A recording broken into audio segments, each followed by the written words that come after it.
Hello guys, welcome back to Neo Comics. मैं हूं आपका होस्ट डॉक्टर मनीष और अप्रैल महीने का जो भी खरीदारी किया गया था उन सारे कॉमिक्स का ओवरव्यू वीडियो लेके मैं आपके सामने हाजिर हो चुका हूं। सो गाइस, आज हम ओवरव्यू करने वाले हैं इसका, जी हाँ, इसका और इसका भी, और इन सब के साथ साथ कुछ इंडियन कॉमिक्स भी है इस बार। दोस्तों, ये मार्किंग को देख के घबराइएगा नहीं, ये मैं वोट दे के आ चुका हूँ, सो उसी का निशानी रह चुका है मेरी उंगली पर और कुछ दिन तक रहेगा ये। सो गाइज, ये कुछ इंडियन कॉमिक्स भी है इस बार, जैसे कि मैं कह रहा था। And we have this. So ये था कुछ राज कॉमिक्स और उसके साथ साथ कुछ याली ड्रीम क्रिएशन के कॉमिक्स भी है दोस्तों। Yup, so yeah let's get started.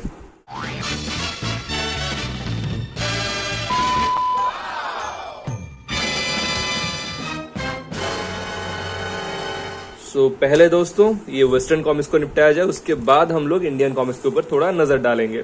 Let's start with this, To kill a Mockingbird by Harper Lee. So guys, ये एक बहुत ही फेमस नॉवेल था जिसका एक मूवी एडेप्टेशन हो चुका है और ये है उसी का एक ग्राफिक नॉवेलाइजेशन। वो भी हार्ड कवर में है बट थोड़ा स्मॉल साइज में है। So yeah let's flip some inside pages.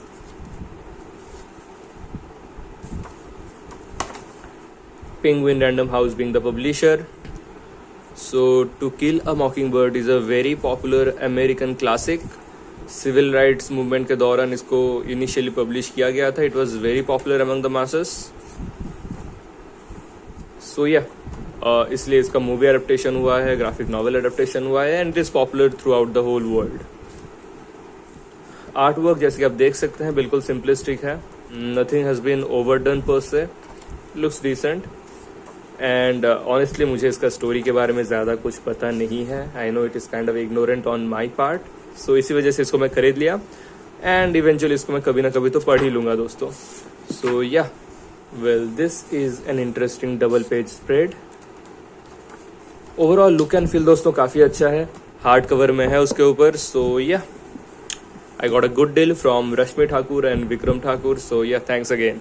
उसके बाद King Kong the 8th wonder of the world trade paperback. So जो मूवी रिलीज हुआ था काफ़ी टाइम पहले, you know, Vastatosaurus rex versus Kong, so वो जो मूवी था उसी का ग्राफिक नॉवेलाइजेशन है ये। पूरा स्टोरी को you know comic book format में सिक्वेंशियल आर्टवर्क के जरिए आप सबके सामने पेश किया गया है। Here is our King Kong. Damn, this page is really amazing. And let's flip the pages where there is the fight between the dinosaurs, the Vestatosaurus rexes. I think we are close. Yep, here we are. So ये fight sequence तो मुझे बहुत ही बढ़िया लगा था। तीन T-Rex माफिक बड़े बड़े डायनासोर्स को धराशायी कर दिया था कॉन्ग अकेले। बहुत ही तगड़ा फाइट सीक्वेंस था दोस्तों। So yeah, here are some scenes from that fight. जैसे कि आप देख सकते हैं दोस्तों, Kong never backs down from a fight and he is a very valiant warrior. And here is the sad tragic ending of the story. So इसका हालत बहुत खस्ता है, सेकेंड हैंड में मिला मुझे, बट अच्छा खासा 500-550 रुपये जा चुका है। So yeah no point worrying about it now. Next another comic book from Rashmi Thakur and Vikram Thakur. So इनसे बहुत बढ़िया डील्स मिल रहा है और इनका जो फेसबुक ग्रुप है उसका लिंक मैं नीचे डिस्क्रिप्शन में दे रहा हूं दोस्तों। अगर आपको कुछ चाहिए you can DM Vikram Thakur on Facebook only. So yeah here is Batman the last knight on earth by Scott Snyder and Greg Capullo. So ये रहा डस्ट जैकेट दोस्तों। बुक काफ़ी अच्छा कंडीशन में रिसीव हुआ है। Let's flip some of the inside pages for you guys to see. Pages matte में है दोस्तों। ग्रेग कपूलो का fantastic art work. So Batman the New 52 का वॉल्यूम 1 से वॉल्यूम 10 पढ़ने के बाद शायद इसका नंबर आता है। I am not loving the colours, तो कलरिंग थोड़ा और बेहतर हो सकता था। It looks kind of flat to be honest, but yeah overall artwork काफ़ी प्रेजेंटेबल है। It's very lucrative, but honestly I don't love the colouring as much. So खैर ये था इसका ओवरव्यू। एंड चलिए नेक्स्ट नज़र डालते हैं आज का स्पेशल ऑमनीबस की तरफ, जो कि है Gotham Central by Ed Brubaker, Greg Rucka, Michael Lark and a bunch of others. So here is the spine and here is the back. Complete run को कलेक्ट किया गया है इस ऑमनीबस में। ट्रेड पेपरबैक में आपको शायद 4 वॉल्यूम्स मिलने वाला था, मेरे पास ऑलरेडी फर्स्ट वॉल्यूम था। स्टोरी लाइन अच्छा लगा, सो ये ऑमनीबस खरीद लिया गया। काफ़ी लोगों ने रिकमेंड किया था। एंड या डस्ट जैकेट हटाने के बाद कुछ भी स्पेशल ट्रीटमेंट पर्स से देखने के लिए नहीं मिलता है यहाँ पर।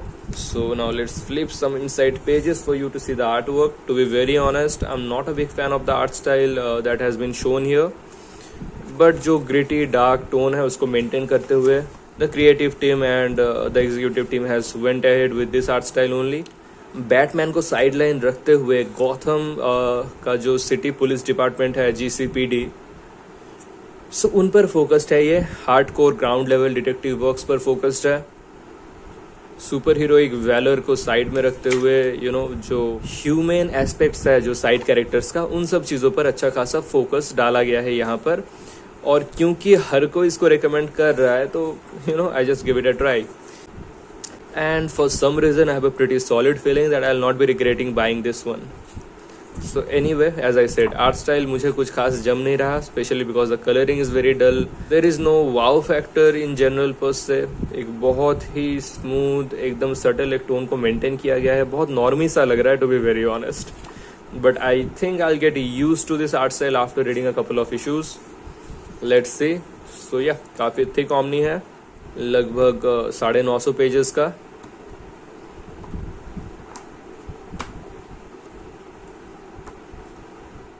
There is a lot of blood and gore going on around. Obviously ground level detective stuff है, मर्डर मिस्ट्री ये सब तो रहेगा ही। खून से रंगे हुए हाथ तो देखने के लिए ज़रूर मिलेंगे। सो या बैटमैन कहीं पर नहीं दिख रहा है, which is very weird. I knew he is not going to be the central focus of the story, but एक दो झलक तो एटलीस्ट मिलना चाहिए था, क्या पता। सो एज आई सेड ना कि वो ह्यूमन साइड पर ज़्यादा फोकस रखा गया है यहाँ पर। So I guess yeah that's what the story is about the policeman who is taking care of the Gotham city. So ये तो गया वेस्टर्न कॉमिक्स का ओवरव्यू।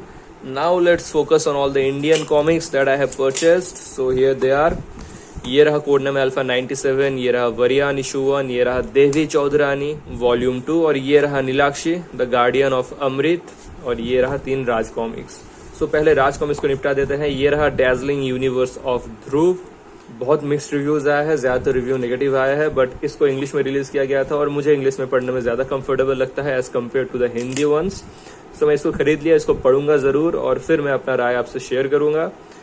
बट या फिलहाल आई am not having very high hopes. इसका second issue भी निकल चुका है और आई थिंक थर्ड इशू भी बन चुका है, आई डोंट नो। ये रहा उल्लंघन। कवर पर बहुत ही बढ़िया ट्रीटमेंट मिला है। There is a very glossy foil over here. देख सकते हैं जो ग्लो आ रहा है इधर से, वो बहुत ही लाजवाब लग रहा है। स्पॉट यूवी का इस्तेमाल किया गया है यहाँ पर। Wow, looks amazing, right. So ये सीरीज कंटिन्यू हो रहा है और शायद 1-2 इश्यूज भी बाकी है, उसके बाद ये सीरीज कंक्लूड हो जाएगा। भेड़िया का आर्टवर्क को लेकर जो निराशा था, जो अप्रोर था फैंस के बीच में रिगार्डिंग नरेश जीज इंटरप्रिटेशन ऑफ भेड़िया, वो अभी थोड़ा डाई डाउन हुआ है। थोड़ा लोग एक्सेप्ट करना स्टार्ट किए हैं कि चलो ये भी एक आर्ट स्टाइल है। So yeah it's better to accept it than to force some unnecessary changes upon the artist. क्योंकि ओवरऑल आप देखें तो दोस्तों काम तो अच्छा ही हुआ है। और ये रहा अश्व सम्राट बांकेलाल, समापन भाग है, ये फाइनल पार्ट है। सो इसी के साथ मेरा ये वाला सीरीज होता है कंप्लीट। आई थिंक ये सुशांत पांडा का आर्ट वर्क है जो कि बहुत ही बढ़िया लग रहा है। यहाँ पर कॉमेडी और एक्शन से भरपूर है ये। So let's see how the series is. So ये तो गया Raj comics. Now let's see some of the Yali dream creations comics that I have purchased recently. ये रहा Neelakshi the guardian of Amrit. So इसको लेकर बहुत ज़्यादा कंफ्यूजन क्रिएट हुआ। पहले तो AI आर्ट वर्क आ रहा था, फिर उसको लेकर इश्यूज हुआ, तो जाके ओरिजिनल आर्ट स्टाइल में रिलीज किया गया जिसका आर्ट वर्क अंडरवेलमिंग है। There is no second opinion. यहाँ पर पेज खुल के बाहर आ रहा है। सो या एंड इसका MRP रखा गया है 699। चलो कोई ना, मुझे डिस्काउंट में मिला तो इतना भी बुरा नहीं लग रहा है। But yeah overall I am not very happy with it. इसको मैं ऑलरेडी पढ़ चुका हूँ। इनफैक्ट ये जो सारे याली ड्रीम क्रिएशंस के कॉमिक्स आप देख रहे हैं ये सब मैं पढ़ चुका हूँ। सो चलिए एक काम करते हैं, इसका जो नेक्स्ट वीडियो मैं लाऊंगा उसमें इन चारों कॉमिक्स का एकदम क्विक क्रिस्प रिव्यू आप सबके सामने पेश करूंगा मैं, ठीक है। तो चलिए नेक्स्ट ओवरव्यू दिखाता हूँ आपको, देवी चौधरानी द्वैरथ। सो इसको लेकर बहुत एंटिसिपेशन था, I was eagerly waiting for this one. I love Shamik Das storytelling, and Bankim Chandra Chattopadhyay का जो कहानी था उसी पर बेस्ड है ये, उसी का एक री इमेजिनेशन है बाय शमीक दास। सो या उसका ग्राफिक नॉवेलाइजेशन पढ़ना तो बनता है। ये था दूसरा पार्ट, इसका और 2 पार्ट निकलेगा। ये रहा Waryam issue 1। What can I से, सब तो ब्लैक पैंथर का कॉपी कह रहे थे, बट इसके बारे में भी मेरा क्या राय है वो मैं आपको इसका नेक्स्ट वीडियो में जब मैं इसका रिव्यू करूंगा उसी में आपको बता दूंगा। और ये रहा कोड नेम अल्फा 97। लगभग लंबे 2 साल के इंतजार के बाद इसका दूसरा वॉल्यूम आया है, but was the wait worth it. इसका 1/3 जो फर्स्ट 1/3 है वो लगभग ब्लैक एंड व्हाइट में ही है, और उसके बाद से कलर स्कीम स्टार्ट हो जाता है। The rest of the comics is in colour and there is good reason why it is in black and white. Art work काफी सही है, काफी अच्छा है, जैसे कि आप देख सकते हैं। बाकी सारा डिटेल्स आपको इसका रिव्यू वीडियो में ही आप सबके साथ शेयर करूंगा दोस्तों, so stay tuned for that. और इसके साथ साथ मुझे मिला है कुछ फ्री नॉवेल्टी आइटम्स। वरियान के साथ मिला है ये, और अल्फा के साथ मिला है ये वाला मास्क। काफी वियर्ड नॉवेल्टी है, but they are trying something new, so yeah whatever. और जो RCSG का कॉमिक्स था उसके साथ मिला है ये 2 क्यूट स्टैंडी। सो गाइज यही था आज का overview, hope you like the video. ये था गॉथम सेंट्रल का ऑमनिवर्स, और उसके साथ बैटमैन लास्ट नाइट ऑन अर्थ था, और आज कॉन्ग ने भी अपना छाती बहुत पीटा, and there was to kill a mockingbird as well. So यही था दोस्तों आज का ओवरव्यू, और कुल मिला के सारे इंडियन और वेस्टर्न कॉमिक्स सब कुछ मिलाकर लगभग 6,500-7 हजार का ऑर्डर टोटल बना है दोस्तों। सो इस बार इस हॉल का अमाउंट ज्यादा ओवरवेलमिंग नहीं है और उतना अंडरवेलमिंग भी है नहीं, बट मई महीने का जो हॉल आने वाला है दोस्तों, it is going to be something, it is going to be epic, and it is going to be of humongous proportions, क्योंकि ढेर सारा कॉमिक्स ऑर्डर किया जा चुका है, and I am eagerly waiting for them to arrive to me as soon as possible. चलिए दोस्तों next video में मैं मिलता हूँ आप सबसे याली ड्रीम क्रिएशंस को जो 4 कॉमिक्स रिसेंटली रिलीज हुआ है उन सब का एक क्विक रिव्यू लेकर, और उसके बाद 3000 सब्सक्राइबर स्पेशल गिव-अवे वीडियो भी है दोस्तों, जो काफी टाइम से मैं पेंडिंग में रखा हूँ। काम का प्रेशर जितना बढ़ रहा है वीडियो का फ्रीक्वेंसी उतना घट रहा है, but I am trying to bring out something for you guys. So yeah bear with me, keep supporting, and I'll be seeing you all in my next video. Till then, take care, bye bye.